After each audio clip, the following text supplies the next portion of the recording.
Oh, ça a commencé au début. C'est vieux pas mal. Ça a commencé, moi, petit gars, là. J'ai toujours aimé l'élevage des petits animaux. Le petit gars, 10-12 ans, puis c'était des lapins dans le temps. Puis j'ai gardé des lapins, 40, 50, 60. Mais on ne gardait pas ça comme aujourd'hui dans des cages. C'était dans des parquets, puis on en mettait des bons lots, 60, 80 lapins, toutes les couleurs. On aimait ça, c'était les couleurs qu'on aimait. C'est ça qui faisait la beauté. Des blancs, des noirs, des blonds, de toutes les couleurs. Des noirs et blancs. Et puis, après ça, des poules. J'ai ajouté des poules. On faisait couver des... Dans ce temps-là, c'était pas question d'incubateur. On faisait couver des poules. On avait des petits poussins. J'ai toujours aimé ça, ces petites affaires-là. Faire quelque chose avec rien, autrement dit.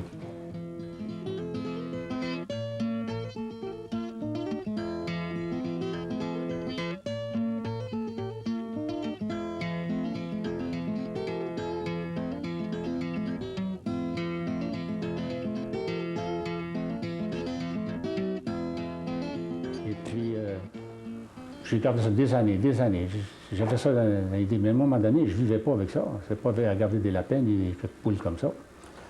Quand j'ai eu l'âge de travailler, j'ai travaillé un peu dans la construction à Shawinigan-Fort. J'ai travaillé au Lac-Saint-Jean, Port-Alfred.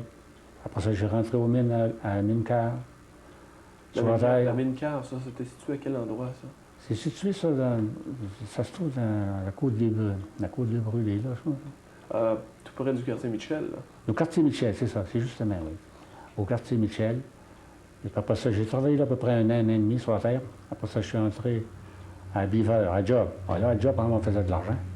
Là, sur la terre, je gagnais à peu près 35-38 piastres par 2 semaines. Je travaillais de nuit. Mais quand on a eu fini et qu'on rentrait dans le pit à Job, là c'était 5 piastres et demi par jour. Là, ça marchait, notre affaire. On travaillait dur, mais on était payé bien. Pour dans le temps. On travaillait à peu près 1 an et demi, 2 ans. Après ça, ils ont rentré une pelle mécanique dans le pit.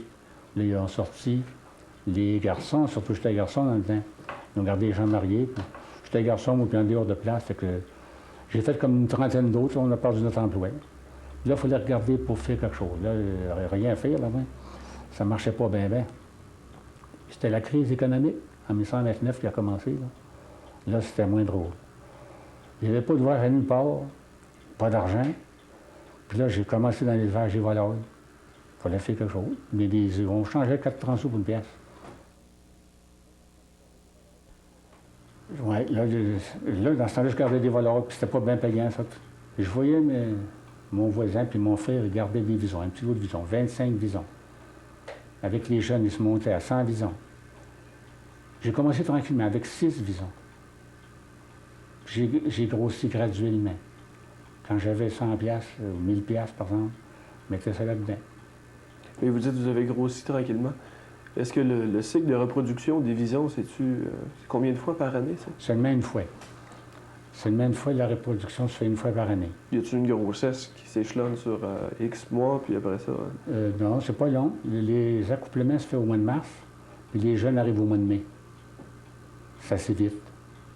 Et puis alors, les petits arrivent, c'est gros comme, j'oserais dire, plus petit que mon petit doigt. Pas gros. Ça n'a pas de poils, ça n'a pas d'yeux, ça n'a pas de dents. C'est pas beau. Mais à l'âge de 2 mois, c'est gros comme des rats, c'est soyeux, puis c'est beau. À l'âge de, ça a des yeux, des dents, puis ça a du poil. À l'âge de 2 mois, c'est gros comme des rats, puis c'est bien beau. Puis à 6 mois, bien, comme vous avez vu tout à l'heure, c'est pas de grosseur. Après ça, comme ça il arrive à simplement ça arrive une fois par année que vous ayez des... Oui, seulement une fois par année. On a des jeunes, on grossit ça, mais je dis, je grossis ça tranquillement, parce qu'il fallait un peu d'argent pour nourrir les autres. J'aurais pu mettre tout, pas en battre pantoute, toujours garder mes visons, là. Ben, j'aurais pas été capable de les soigner, il n'y aurait pas eu d'argent pour soigner. Parce que je vendais les mâles de surplus, et puis les femelles indésirables, je gardais rien que ce qui était mieux, la crème de mes visons. J'ai grossi tant j'ai pu. J'ai grossi. Mais c'est qui vous a appris à faire ça, ou ces méthodes-là, là? Comment est-ce qu'on élève des visons? Moi, dire franchement, là, j'ai appris pas mal à visiter d'autres éleveurs. Aller dans d'autres places qui avaient des visons, parler avec un, parler avec l'autre. La manière comment ils travaillaient, la manière de leur construction. C'est même que j'ai appris. Mais il y en a beaucoup. Ben, il y en a beaucoup. Il y en a plus maintenant qu'il y en avait, voilà, quelques années, des éleveurs de visons au Québec. Oui. On était un temps, on était, comme j'ai dit tout à l'heure, on était 138 dans la province de Québec. On était 115, excusez, là. On était 115 éleveurs dans la province de Québec. Et puis on a retombé à 38 au bout de 4-5 ans, là, parce que les prix n'étaient pas hauts, là, puis des gars débarquaient. Là. On a tombé à 38. Puis aujourd'hui, on est à environ 150, 160. Depuis 4-5 ans. Parce que les prix sont bons, les gens se lâchent là-dedans, ils embarquent là-dedans. Puis c'est vous qui êtes le plus vieux dans tout ça. Le Là, doyen, je suis c'est rendu vous. dans la province, c'est moi qui est le doyen. Ouais. C'est moi qui est le doyen. Ils doivent vous agacer un peu avec ça. Vous m'avez dit tantôt que vous avez des journées de convention, des journées où vous étudiez? Ou... Oui, des journées d'études, comme ils ont fait l'an passé. Il y avait 125 éleveurs, des éleveurs, puis d'autres représentants des compagnies. Il y avait des gars du Québec, il y en avait du Nouveau-Brunswick, il y en avait de l'Écosse, il y en avait de l'Ontario. Puis c'est là qu'ils m'ont donné ma plaque souvenir, là, ma plaque murale. Là. Alors, ils m'ont surpris. Là. Ça, c'est une plaque souvenir que j'ai eue de l'Association des éleveurs de visons de la province de Québec. C'est quoi qui est écrit là-dessus? C'est écrit en remerciement à Jérémy Labonté, un pionnier dans l'élevage du vison au Québec. Le 3 novembre 1980, Association des éleveurs de visons.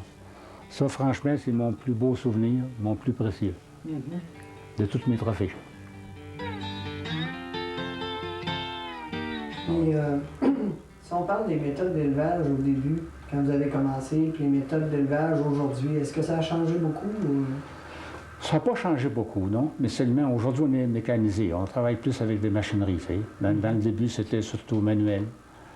Et puis, aujourd'hui, on a la machinerie voulue. Comme soigner des visons, c'était à la cuillère.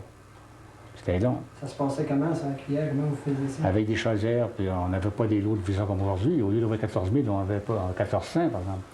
Mais là, avec des chaudières de viande, puis des fois, on ouvrait la porte, puis même une cuillère de viande, ferme la porte. Ça, c'est des opérations qui... Ça fait 3-4 opérations, soigner les visons. Aujourd'hui, les machines que vous avez vues tout à l'heure, les petits tracteurs, là, ils soignent 100, 120 à la minute. Tous les paquets de viande mettent ça chez la broche, puis ça en monte pas d'un homme, puis 100, 120 cages à la minute qui soignent. Là, ça fonctionne. Puis acheter la viande, bien, au lieu d'avoir des petits moteurs comme on avait, là, puis ça prenait des heures à acheter la viande, là, aujourd'hui, ils ont des machines, là. Mais pas plus tard qu'il y a 2 ans, ça prenait 2 heures à acheter notre viande. Aujourd'hui, il achète la même viande en 20 minutes. Parce que les moulins sont plus gros, les moteurs sont plus gros. Parce que le moulin qui est là, il peut passer une vache à la grosseur. Il ne faudrait pas que je dirais à la grosseur, mais il y a fend en deux, puis il passe les os avec. Ça pose en 1 minute, une vache. Il y a un moteur sans force au bout. Puis il ne change même pas de son. Puis ça ne le force Puis, pas. Oui, l'accouplement, là, ça dure à peu près 2 mois. Après ça, c'est la mise bas au mois de mai. Après ça, bien, ils préparent toutes les cages, nettoient, ils désinfectent toutes les cages pour rentrer les petits au mois de juillet, à fin de juin, juillet. Là. Et puis, c'est la croissance. Là, ça fait séparer. Il faut sevrer les visons. C'est un gros job, le sevrage des visons, les séparer, parce qu'ils ne se séparent pas tous le même jour, il y en a trop. Et puis, ils n'arrivent pas tous au monde le même jour aussi. Ça fait que ça peut durer, ça, le sevrage. Ça dure encore 1 mois, le sevrage. Et, bon, il y a toujours de l'ouvrage à faire. Là. Il y a du nettoyage. Après, si on prend des jeunes étudiants, là, des gars de 16-17 ans, là, ils nous demandent de l'ouvrage, ils aiment ça gagner chaque pièce, ils aiment ça, puis c'est bien raisonnable. On les met, fait du nettoyage, là. Ils nettoient tout l'été. Pardon. Quand ils ont fini dans une riche, ils prennent l'autre. Ils ont fini, ils prennent l'autre, prennent l'autre. Quand ils ont tout fini les 10, là, ils recommencent au commencement, puis ils font ça tout l'été. L'hiver, bien, c'est pas pareil, il fait froid, ça gèle, puis on a les 3/4 de vide. Ça va bien vide, là. Au mois de décembre, là, vous avez bien des bâtisses, des hangars à fourrure, ça va être bien vide. Vide jusqu'au mois de juillet. Là, ils ont le temps de nettoyer, c'est dans le mois de juin, là. Et ça va sécher, ça va durcir. Au mois de juin, il fait un beau nettoyage, désinfecte tout partout, les mettre ça propre pour rentrer un autre... Un autre batch. Un autre batch. Un autre batch, oui. Ouais. Quand ils abattent les visons premièrement, la deuxième opération, c'est qu'ils enlèvent la peau. Comment ça se passe, ça, l'abattage? Il lui tranche la gorge? Comment... Non, il est juste électrique. Oh non, un choc électrique. Ils n'ont pas connaissance. Ils prennent, puis... Ils prennent l'allumet comme ils avaient aujourd'hui, là, puis ils ont une patente exprès, là, puis il faut prendre un choc électrique, ça le tue. Et puis, la deuxième opération, ils enlèvent la peau. Ils ont des machines à plumer. Ça plume comme des cylindres. Là, ils fendent en arrière, arrachent la queue, puis accrochent les pattes. Vous allez voir ça peut-être la journée de batteur, là. Il y a des cylindres, et puis ils plument. En tout cas, ils sont deux hommes, un pour le port, puis l'autre sur la machine, et puis ils plument, disons, la minute. Puis la machine, elle peut prendre 4 hommes. C'est qu'ils plument 2 visons la minute. Quand la machine run à pleine capacité, ils plument 2 visons la minute. Le soir, le sport, ils plument 400 visons facilement. Après le souper, ils s'en viennent, puis ils plument 400 visons. Et puis, c'est pas le pire, c'est le dégraissage. Dégraisser les peaux, là, c'est une moyenne job. Il y a des machines à dégraisser, là, puis c'est pas n'importe qui. Ça prend quelqu'un qui va pas travailler trop brusquement, il faut qu'il ait la main assez délicate, et puis c'est assez dur. Faut pas qu'il brise les peaux, parce qu'une seconde, il part à 25-30$, il part ça dans 2 secondes. Mais c'est quoi se dégraisser? C'est enlever le... Enlever le gras qui est entre cuir et chair, on va dire. C'est resté collé après la peau, là. Bien les nettoyer. Après ça, là, c'est des femmes là, qui font drummer, comme je l'ai dit tout à l'heure, dans la moulée de blé d'Inde. C'est du con grip, des écales de blé d'Inde. Là. Il faut mettre du cleaner là-dedans, puis ça run une demi-heure. Là. Ça nettoie pas mal bien. Là. Après ça, ils essuient encore un petit peu, puis ils mettent sur les mouilles, ils les bloquent, ils font sécher 2 jours. Là. C'est ça l'opération. Là, après ça, ils sont prêts pour le tannage. Ils sont prêts pour les vendre. Les types qui les achètent, il est mieux les acheter pas tannés. Ils les achètent bruts. Les autres même, ils font tanner. Ça fait que là, ils sont prêts pour le tannage. Ils partent nos peaux bien secs, là, par bonne, puis ils les achètent. Les autres, ils envoient au tannage. Mais comment ça se passe quand vous arrivez là-bas avec vos pots? Supposons que vous arrivez avec 5000 pots Oui. à Montréal. Oui. Là, ça se passe, ils ont des spares là-dedans. Ça fait 10-15 ans. Ils connaissent la fourrure. Puis ils regardent la fourrure comme vous en avez vu tout à l'heure, qui dossait des bisons vivants. Et ils connaissent ça. Ils regardent la couleur, la densité, et puis la grandeur. C'est tout classé par grandeur, parce que la couleur, puis la densité du poil, la qualité. C'est tout bien classé par bunch de 50, 60, 100 dans des bunches, là. Et puis, ils mettent ça exposé, là. Puis les acheteurs passent 2-3 jours avant la journée de l'encan. Ils examinent nos pots. Ils regardent toutes une par une, puis ils ont un catalogue, puis ils marquent le prix, leur évaluation qu'ils vont payer ce lot-là. Les aiment, ils vont marquer, ils vont monter jusqu'à un tel prix. Bon, nous autres aussi, on a le droit de mettre notre évaluation. S'ils ne montent pas notre prix, là, on les rachète. Mais s'ils montent à notre prix, tant mieux. Quand ils dépassent, on ne les modère pas, on les laisse aller. Puis quand ils montent 2-3 piastres, comme je disais tout à l'heure, 2-3 piastres, 5 piastres par pot de plus, c'est plaisant d'aller au ventre à ce temps-là.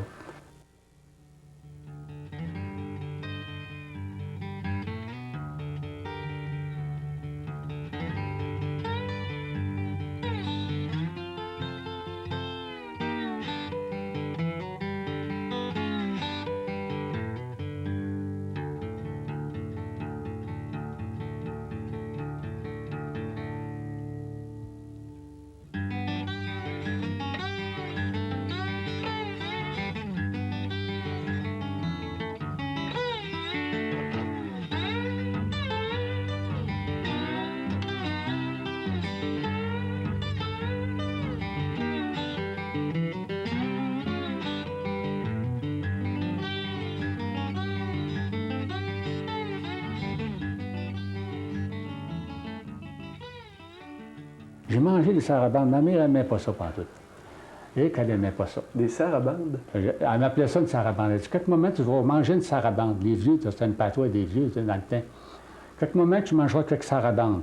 Et moi, j'haïssais pas ça. Ça me faisait... J'étais capable d'encaisser, autrement dit. Je peux vous conter, vous couper si ça ne fait pas. Allez-y, allez-y. À un moment donné, je m'en vais à Sainte-Marie. Et puis, c'est la deuxième fois que j'embarquais dans la reine. Je n'avais pas d'expérience dans la reine. Ils me font boxer comme un gars. Puis, un costaud, il pesait 10 livres de plus que moi. C'était un gars incontrôlable. Je ne savais pas, moi, mais c'était un gars qui il prenait les bleus, on aurait dit, il était incontrôlable. La première ronde, en tous les cas, on commence tranquillement. Et puis, un clinch, c'est bien normal. L'arbitre, c'est un homme de Québec, nous sévère. Break, OK. On t'a ouvert les deux, puis il me donne un coup de fendu. Il me donne un de ses coups à la mâchoire, hein, direct. Alors, moi, j'ai vu un paquet de feu gros dans l'automobile. Boy! Là, l'arbitre saute devant lui, puis il l'arrête.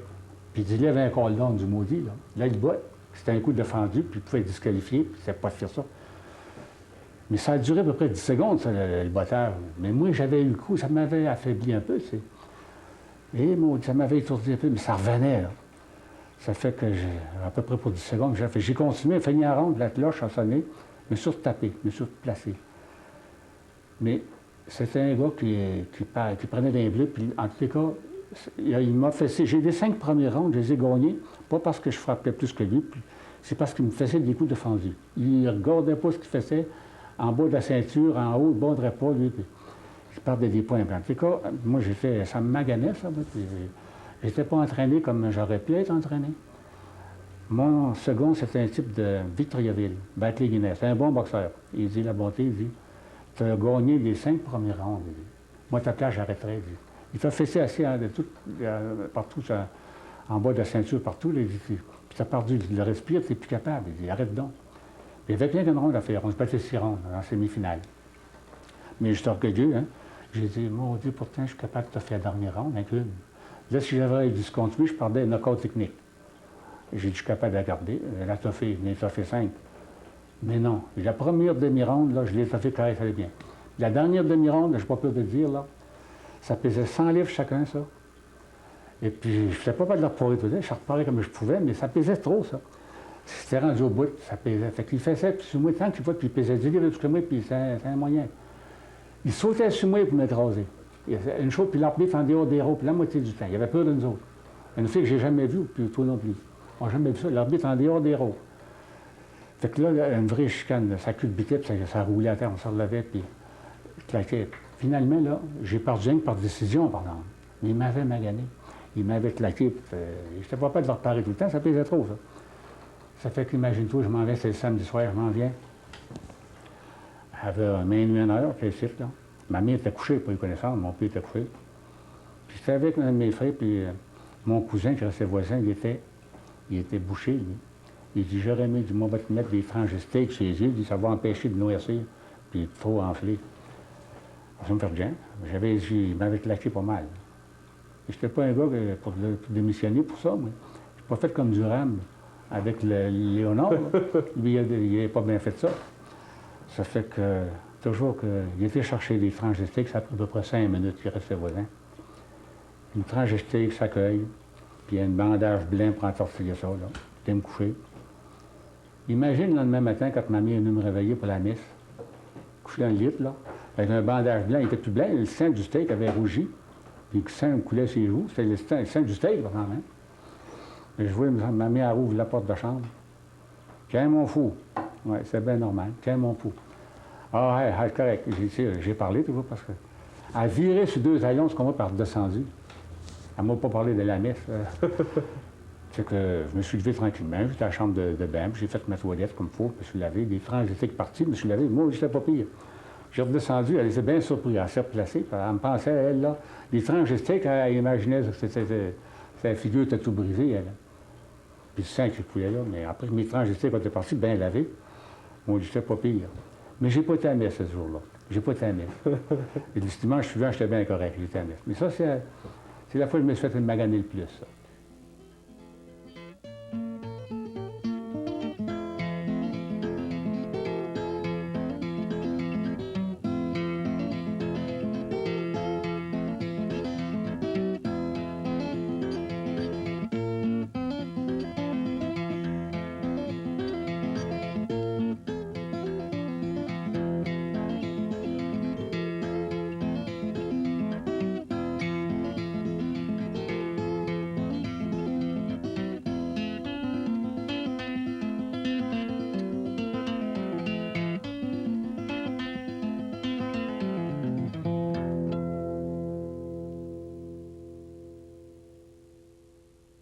La façon dont c'est envisagé par l'ensemble des télévisions communautaires qui sont regroupées dans l'ORA, le regroupement des organismes communautaires de communication, c'est que la télévision communautaire est appelée à devenir un moyen de conscientisation puis d'animation.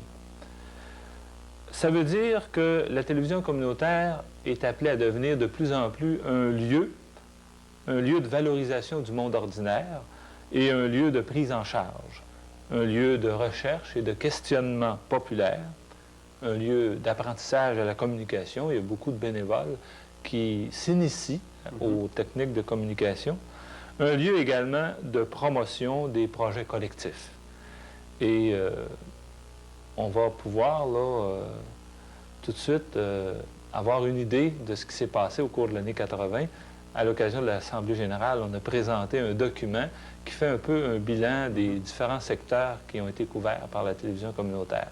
Donc, j'invite les téléspectateurs à regarder, comme on le fait à l'Assemblée générale, ce document qui est révélateur un peu de l'esprit de ce que veut devenir la télévision communautaire. Ça prouve que dans 3 têtes, il y a plus d'idées que juste dans une. Il y a un paquet de bénévoles. Oui, c'est vrai. En tout cas, on aimerait lever un toast en terminant, juste avant notre présentation de notre thème, à la longue vie à TV-Serra, au trio. Triumvirat.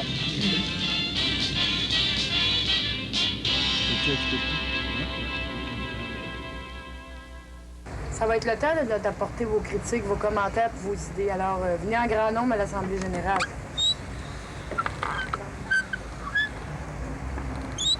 Oubliez pas, là!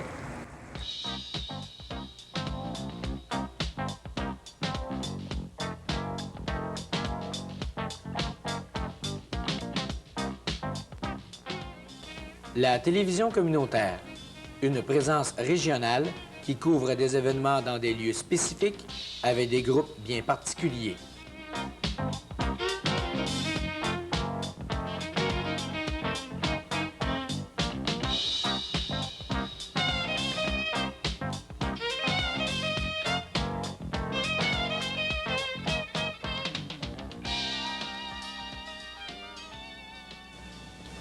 Je pense, monseigneur, que dans la province de Québec, c'est avec de l'argent qu'on fait de la politique. On a été élus pour ça, nous autres. Fait respecter le bien commun de tous les citoyens.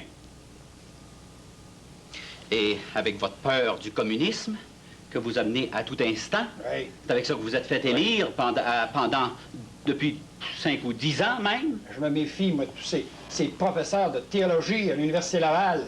Pelletier, Marchand, Trudeau, Dion, O'Neill, des gauchistes, monseigneur. À quoi est-ce que vous voulez en venir, exactement? Monseigneur, le premier ministre de la province, c'est moi.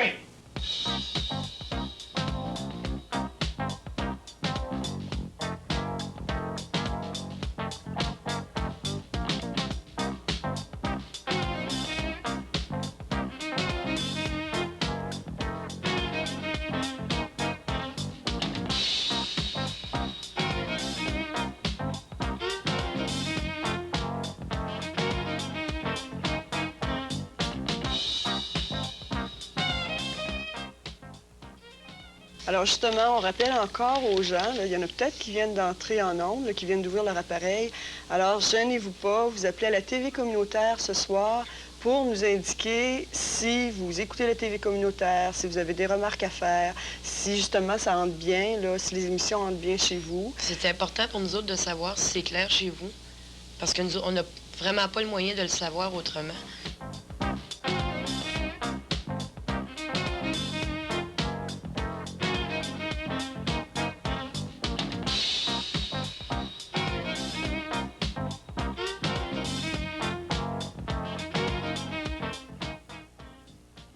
C'est inné à l'homme, ça, le droit de travailler. Puis on a le droit de travailler, puis c'est pas bon que l'homme ne travaille pas.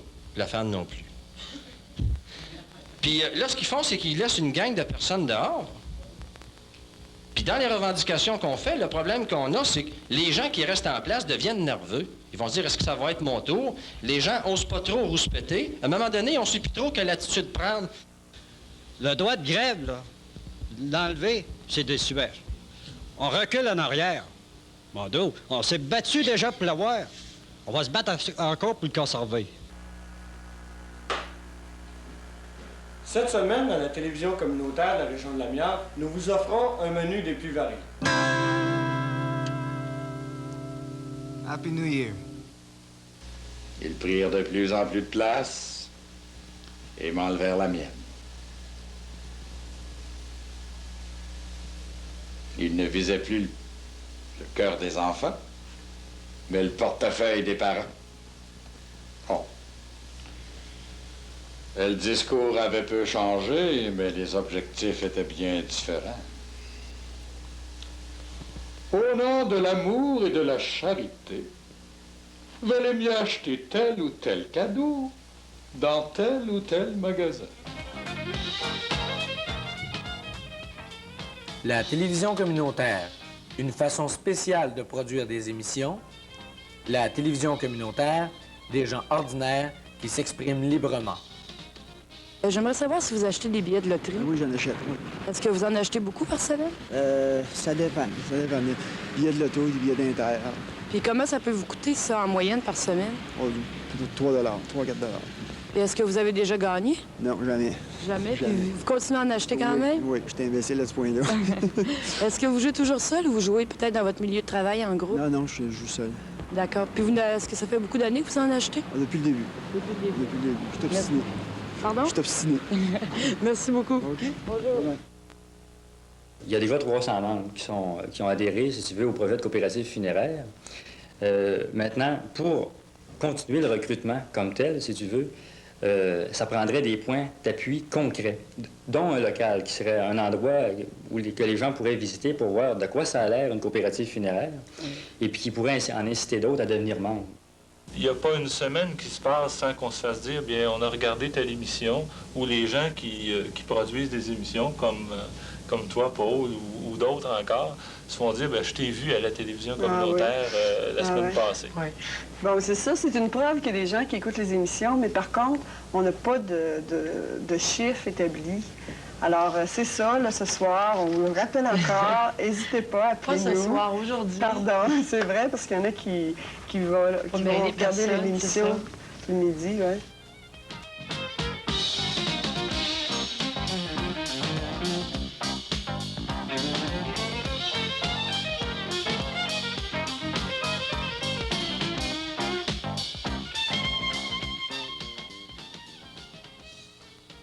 La musique dans l'école n'est pas terrible parce que, premièrement, il n'y a plus d'haut-parleurs.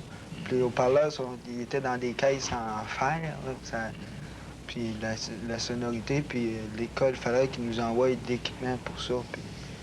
Ça, vous autres, vous avez constaté là, des besoins comme ça.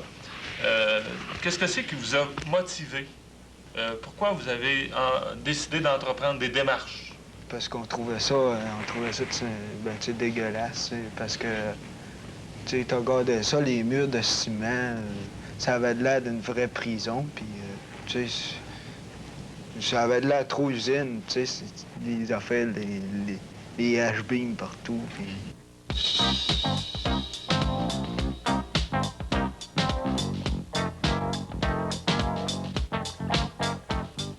J'en achète pas rare, mais... Est-ce que vous avez une raison pour pas en acheter?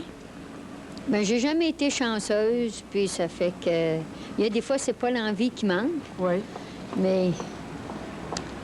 Oui, comme le budget le permet pas. Je trouve que c'est une bonne façon pour montrer aux gens ce que les étudiants vivent. On ne vit pas nécessairement dans un monde strictement d'études, malgré ce qu'ils pensent, bien, ni dans un mouvement de décadence de la jeunesse d'aujourd'hui.